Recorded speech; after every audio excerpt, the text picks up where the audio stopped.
Well, hi there, friends. Rebecca here, the Dragon Librarian from Farmington Community Library. And Brill and I are here today to talk to you about a book that we absolutely love, and it's super fantastic and really fun to read. And it's actually also really perfect to read this time of year, not just because of the summer, but because it is summer reading, which has the Oceans of Possibilities theme to it. And speaking of summer reading, this is actually the very last week of summer reading. Can you believe it? I sure can't. I just cannot believe that the last 2 months have gone by as fast as they have. It is absolutely crazy. But you do still have a week left. The end of summer reading is this weekend.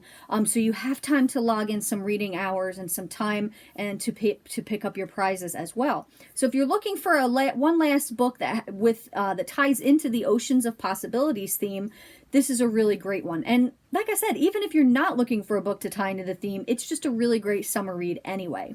So what is this book? So at least one of the authors of this book is probably one that you've heard of, and it is The Glass Ocean by Beatriz Williams, who writes so many different books, a lot of which are historical fiction.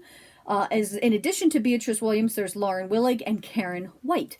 So all three of them wrote this book, The Glass Ocean, which has this beautiful cover. And this is actually a historical fiction, but also a little bit of a mystery as well. And it takes place on the Lusitania. So that is a ship, if you don't know, historically that was sunk by the Germans in 1915. So there are three main characters in this story, and I'm assuming each author handled that. It's kind of hard to tell because the story flows really well, and I couldn't really tell that there was, one or another that was writing each character, but I'm assuming because there are three personalities and three authors that's what happened. So you have two characters that are from the past, and then you have one in present day, which is set in 2013. And this character is name is Sarah, and she is a struggling writer who's looking for the next idea for her book. When she finds a bunch of letters and things like that from a relative that perished in the sinking of the ship, she starts to unravel this mystery that took place, almost 100 years before. So you have that is the present point of view, and then you have the two past point of view. There is Tess, who is traveling second class on Lusitania, but that is kind of a disguise. She's actually a con woman, her actual name is, oh goodness, I can't remember now. Her full name is Tennessee. So she went from Tennessee to Tess. And she is looking for this big con. This is supposed to be her last big break. And then she's hanging up the towel.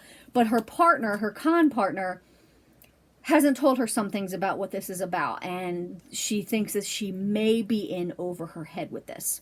And then you have the very last point of view, which is her name is Caroline, and she is sort of struggling with her marriage. She's married to this wealthy guy who has just been so busy with work. He doesn't have any time for her. And she thinks he might be having an affair, and there's all this other stuff going on. But she also, in turn, is feeling like she maybe has feelings for this old flame of hers, this old friend. So there's a lot of drama going on with that as well. So all three of these people are going to be caught up in this big mystery that is taking place within this ship and this very historical event. So the thing I really liked about this is obviously these characters don't exist, but the historical event that they are, embroiled with did exist and it did happen. And I love historical fiction for that very reason. I really like reading about World War One. I love World War II as well, but I've read so many World War II books, it was really nice to travel back a little bit earlier to 1915.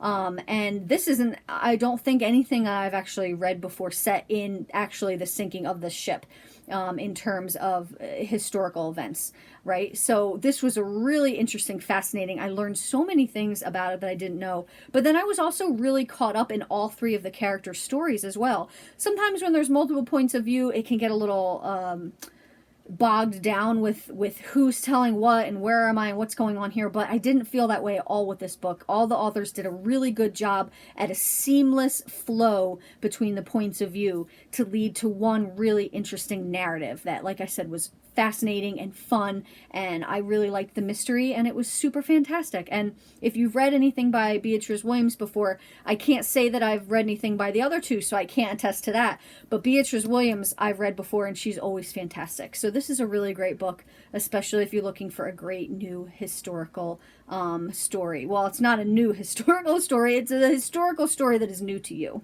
as it was for me. The Glass Ocean. Well, that's what we've got for you guys today. I hope that this sounds really interesting and fascinating, and if so, please feel free to come check it out from Farmington Community Library, and don't forget to finish logging your reading time so you get your summer reading goals completed as well. Thank you so much, friends, and have a wonderful rest of the day.